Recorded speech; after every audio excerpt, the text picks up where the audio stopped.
They say that you're not supposed to wear white after Labor Day, but let's just get rid of that. You might not even realize how many weirdos are on this card. Like, we all know Henry Cejudo is a weirdo, and I mean that affectionately, okay? Weirdo as an affectionate term, for the most part, okay? Here and there. We know Henry Cejudo's a weirdo, you know, I know I'm cringy, I know I'm corny. I loved that speech. You remember that? His fake retirement? Because he's not retired anymore, apparently. So, let's go into it. Let's break down the card. Let me give you some stuff, some fight know-how. If you don't know the story of UFC Seattle, let's just go for it. Let's break it down. We have crazy people. We have people grounded in reality. We have people who are hungry. I mean, what a typical night for the UFC. And I mean typical in a good way. UFC Seattle is shaping up to be a fun one, actually. If you ask me, there's a lot of good smoke on this card. If you don't know, this fun little Seattle card is going to be underground. So actually, when you're in the venue, you will be literally underground. Perhaps its proximity to hell has been the reason why there's so many cancellations. I mean, WTF, am I right? Okay, sorry. No Dom Cruz, so that's unfortunate. But everybody, for the most part, other than that, is a pretty even match for each other. I think it's going to be a very competitive night. I feel like I say that so often, but this is looking like a lot of really good matchups. And we have the last week of middleweight madness, battle for the top 15. Well, we're in the top 15, but battle within the top 15. And it's a bit of a sneaky rematch, actually. So if you don't know, just a little preview, Brendan Allen and Mr. Fluffy have already fought. But it was so long ago that it's nearly irrelevant, if you ask me, in terms of, like, if you're trying to look for something there. I don't really think you should be looking. But where have they come since then? But let's not get ahead of myself. Let's start from the top and then go backwards in time. Here's a little breakdown of our agenda. I forgot to change the font, and I hate that. It should be fluffier, should be pinker, should be better. But here's the main card, 9 p.m. Eastern Time. We got Henry Cejudo versus Song Yadong in the main event. Brendan Allen versus Anthony Hernandez coming in the co-main event, 3 rounds. We got Melsick, Baghdasaryan, oops, sorry if I said that wrong, I'm working on it, versus Silva, who's got murder in his eyes. And then we have Alonzo Menifield versus Julius Walker coming in short notice. And Rob Font versus Matsumoto also coming in short notice. Not going to break down all of the prelims, just going to break down the featured prelim. Featured prelim is Melky Costa, Melky, versus Andre Fili, dear God. And then we have a lot of other great talents to be looking forward to. We're definitely in the review going to break down all the fights, but here in the pre-breakdown, just going to go over the featured prelim, but we also have Ibo Aslan, Ian Kutilaba, Eric McConico versus Nursultan Ruzibov, Javid Basharat, that's going to be very cool, I miss Basharat, versus Ricky Simone, Mansour Abdul Malik versus Nick Klein, Modestas Bukaskas versus Rafael Kirkiera. Lots of great fights. So, going backwards, let's start with our boy, Triple C. Hi, hello. Henry Cejudo is a veteran, is a legend. Happy belated birthday, by the way. February 9th, for those of you who don't know, was his birthday. The story, okay. Henry Cejudo is, yes, he is cringy, he is corny, but he's also an Olympic gold medalist. Hello, 2008, over in China. First, actually, of the Olympic medalists to become UFC champion. Not the first to compete in the UFC, but the first to make it all the way to the belt. Very, very cool. He's in the Wrestling Hall of Fame. He is a UFC double champ, flyweight and bantamweight, 3-time Performance of the Night winner, was retired and then he wasn't, and that's kind of where we are right now. Overall, he's pretty split between his TKO wins and his wins by decision, so that's where he likes to take it. He's got a big family. He's got a degree in theology, and he's, like I said, he's a weirdo. This might be the biggest weirdo of the night. It's really important, though, to dive into the context of where Henry Cejudo has been. since he retired in 2020 and then decided to come back in 2023. So the 2 fights that he had was a split decision loss to Aljo. It was very competitive. A lot of people don't have it scored for Aljo, actually, so that's important to consider. And then a bully loss to Merab, which, again, it's Merab Dvalishvili, which I realized at the time people were kind of like, oh, you know, that's kind of boo on Henry, I guess, for not being able to deal with the wrestling, for getting outdone in the wrestling specifically. But we gotta have some perspective here that it's Merab, and Aljo is no fool either. So if you ask me, it's kind of difficult to put an intense amount of weight into the post-retirement yet. I think that this fight is going to be a real decider as far as where is Henry Cejudo actually at. How is he doing? So, how are you, Henry?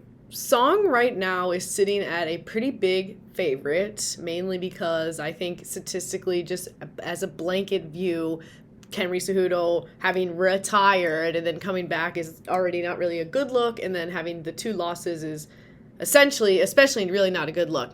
Song Yadong is a youngster. He is the Kung Fu Kid. He himself is almost a veteran. You know, he's been there, he's done that in many ways, but he's still only 27 years old.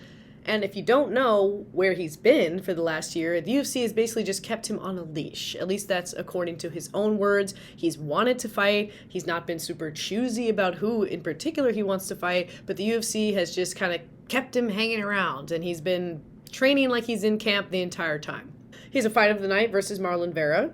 That's a good history lesson to check out. Currently training with Team Alpha Male, has never been submitted, but also doesn't really get submittee himself. So keeping the submissions just at bay. He's got a TKO to Sandhagen, but again, context really matters here. TKO loss to Sandhagen, but still, context really matters here because that TKO loss was as a result of a busted eye. So he was still ready to go. He was still absolutely in that fight, but doctor stoppage. It's really important to consider these things when we're analyzing people's losses. He's totally over being blonde. I mean, listen, I hear you, fella. It's a lot of work being blonde. That's what people don't know. A lot of trips to the salon. Anyway, let's not get into it. He also says, and I think this is a really important thing to think about when going into this fight, is that he simply cannot stick to the game plan. Those are his words. So he has a plan, you know, some people don't even consider who they're fighting when they fight, right? We know those people who are like, oh, I don't care who I'm fighting, I'm just going to go in there and fight. I mean, while I appreciate the bravery, sometimes it is good to have a fight plan and to be aware of what kind of skills your opponent is bringing, especially. Like if you're dealing with a submission artist, it might be worth just knowing that that's what that person's going to be going for. But anyway, you know, Song Yadong, Yadong is a sweet man. Okay, he's a sweet young man, he seems to be, and he's very grounded in reality. I think he's got a really good head on his shoulders, and he can't seem to stick to the game plan because sometimes those cage doors shut and something goes off. But he at least tries to have a game plan. Yeah. So the story of this fight is Song is the youngster and Henry Cejudo is a predictable weirdo who we love. Should be kind of awkward. I think it should be a bit of an awkward fight. They are both 3-2 in their last 5, but again, it's a bit of a misleading statistic when you actually dig into it. Song's a big favorite. What do you guys think? Do you think he's a big favorite for real? Like it's actually going to be pretty open and closed case? I feel like not so much myself. I feel like I do think that Song Yadong's going to pull this one off, but I don't think it's, I don't think Henry Cejudo is washed up. We don't know this yet. So that's actually really what is going to happen here. And I think for those people who are betting against Henry Cejudo, they're really banking on that exact thing, that he's going to be washed up. So let's move on. Co-main event is Brendan Allen versus Anthony Hernandez. So middleweight madness, Brendan All In Allen. I think that's kind of a cute nickname. I like that. Dana White's Contender Series. He made his UFC debut, submitting a short notice Kevin Holland. And I know a lot of people are like, oh, boo, Kevin Holland, come on. Jeez, give him some credit. But he was a short notice Kevin Holland that night. So Brendan Allen in general is very submitty. He is submitty as heck. He's got 14 submissions professionally. His last fight, though, was a decision loss to Nasruddin, which again, Nasruddin is rolling big time now. So that stock just went up. And before that, he was on a 7-fight win streak. He's a little bit of a Southern belle, And he's literally fought his way through the South, I mean, if you don't know. And he is a 3-time Performance of the Night winner. Brendan Allen will be going against Fluffy Hernandez. Aw, I love that nickname. There's a good nickname on this list, and there are some bad ones. This is the best one, though. He's also a Dana White's Contender Series, but weed made that fight a no contest. Boo to that law. I mean, Jesus. Yeah, weed, the performance-enhancing drug of marijuana, as we're all familiar with. He's also a bit subby, and he has 8 professional submissions. He really mixes in the ground strikes as well when he is working for those submissions, and submitted Rodolfo Vieira, who we saw last weekend and who many people regard as one of the best BJJ athletes, best submitters of all time. He's got a 3-time Performance of the Night bonus and a crazy comeback win against Michel Pereira, who, wow, I mean, Hernandez set records with that destruction. So if you're looking for some fight history, Hernandez-wise, that would be a good fight to check out. The interesting thing about this fight is that they have actually met each other already, as I alluded to in the beginning. So in 2018, they were both fighting in the LFA, and Anthony Hernandez was actually one of the people to hand Brendan Allen his first losses. Okay, baddie.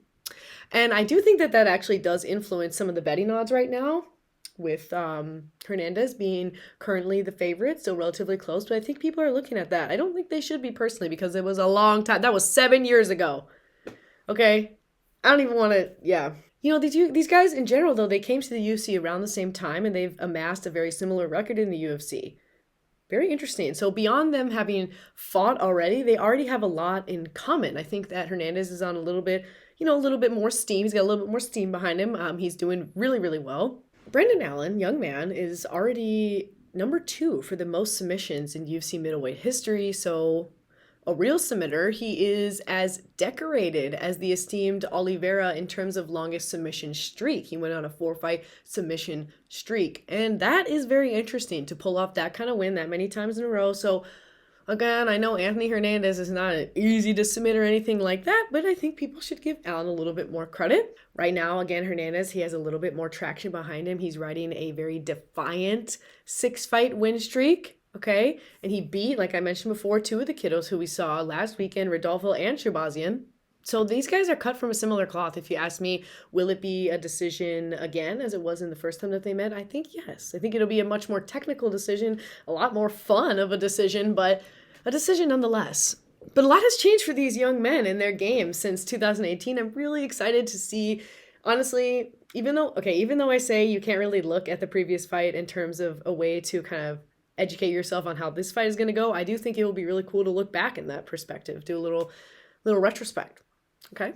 So imagine that the Lord is going against a gun, whoever the Lord is to you. Those are the 2 nicknames that we have in store. Very odd, both of them. Well, no, the gun, I guess that makes sense. It's kind of basic. Anyway, so we have the gun, Melsik, right? He has not been super active, but his only loss is via submission. He's an Armenian Cali boy. Lots of Armenians in California. He is very kicky, striky. Originally coming from karate, transitioning to kickboxing, boxing, and then to MMA. So that's his MMA journey. Kind of a rare one at this point. Not a lot of people who are karate stars from the beginning. He's a Dana White's Contender Series alum, but he didn't get the contract when he won. Okay, that's one of the things I hate about Dana White's Contender Series, is that it's just Dana as the overlord, and he can just throw out contracts to whoever he feels like.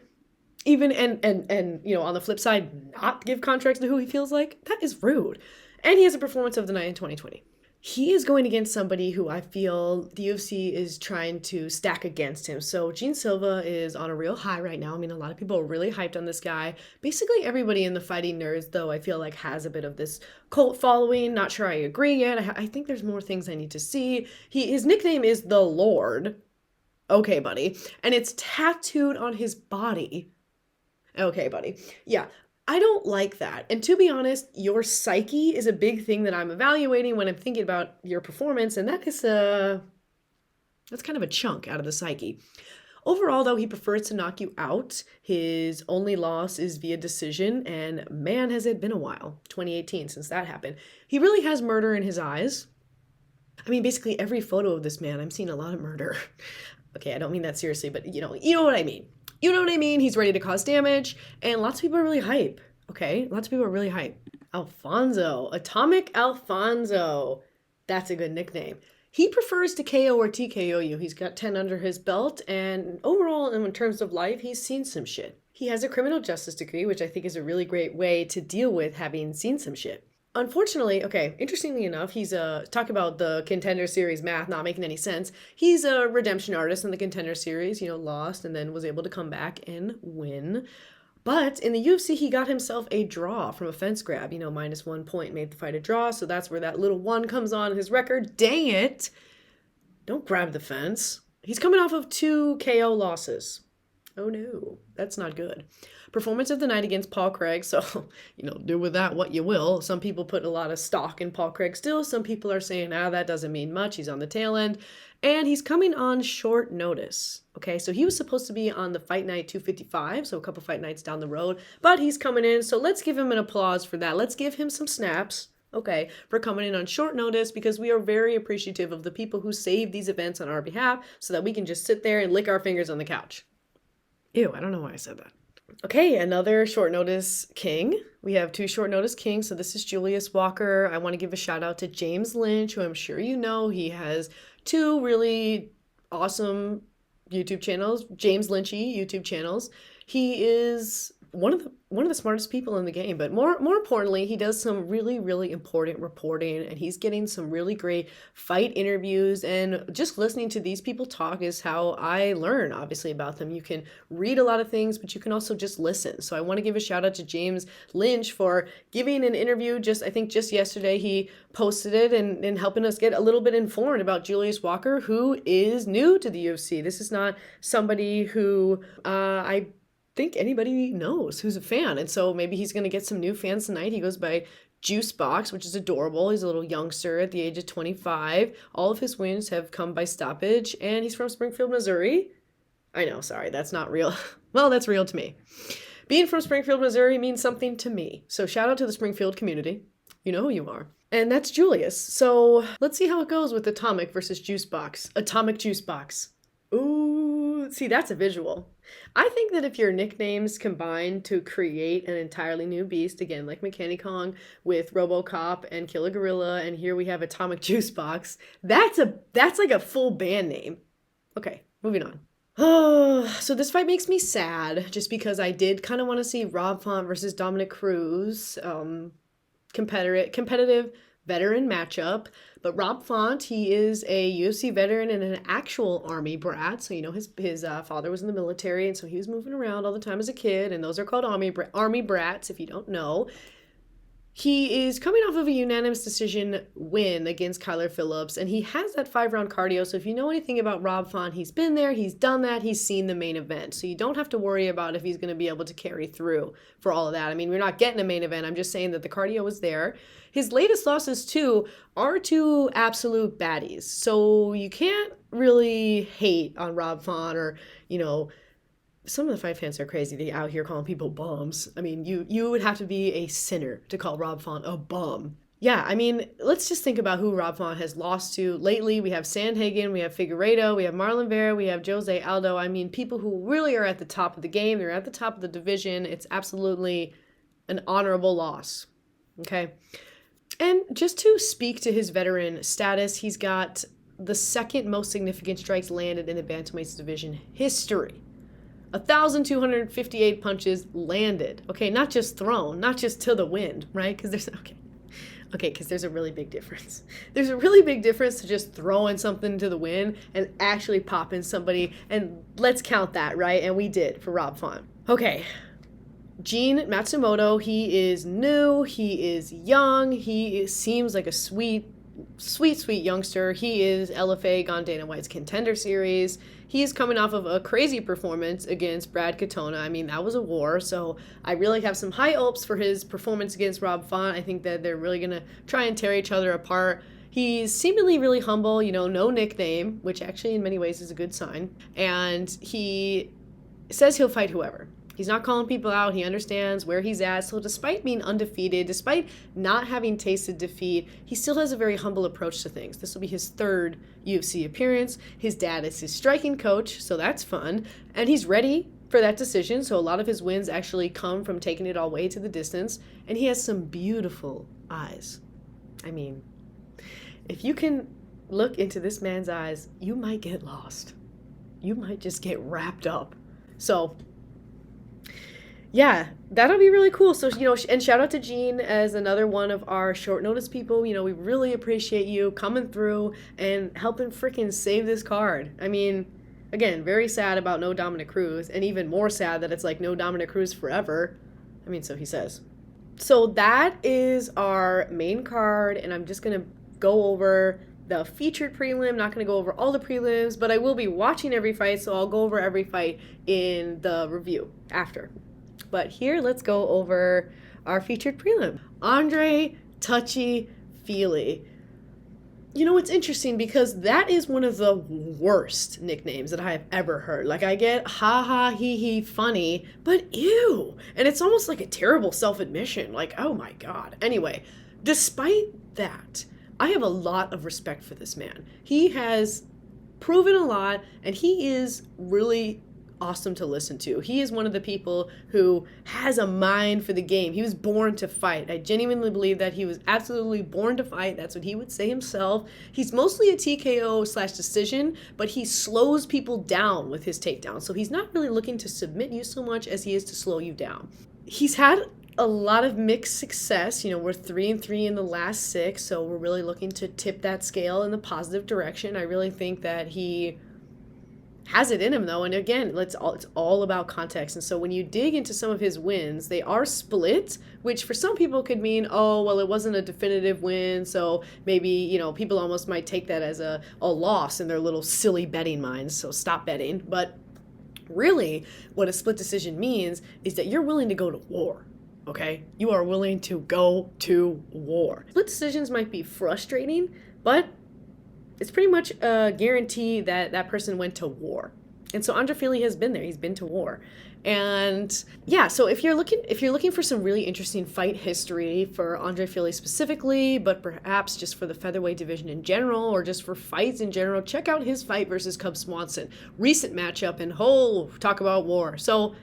And that's a really interesting fight because you can see them making the adjustments. And that's what we like about Andre Fili, is he is so cerebral, he is so smart, he's making the adjustments in there, he thinks deeply. He nerds out, okay? He loves motorcycles, music, art, comics. Zach Bryan, anyone? Okay, I think I spelled his name wrong, I'm sorry.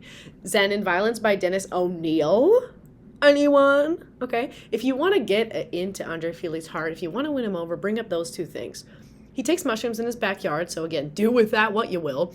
And despite that, he seems to be very grounded in okay, I don't mean to say despite that. I'm sorry. I don't mean to hate on you mushroom users out there. I do think overall that Andre Fili is grounded in reality. He's very perceptive about his past, the way that he thinks about things, his losses, and in his mind, he doesn't care about the critics, which I really respect. And in his mind, if you can't beat his ass, he doesn't care. He does not care about what you think about his performance, and I respect that. Deep guy who really turns inward, and I love that. And I think he's got what it takes to overcome this adversity. But he's going against Melky.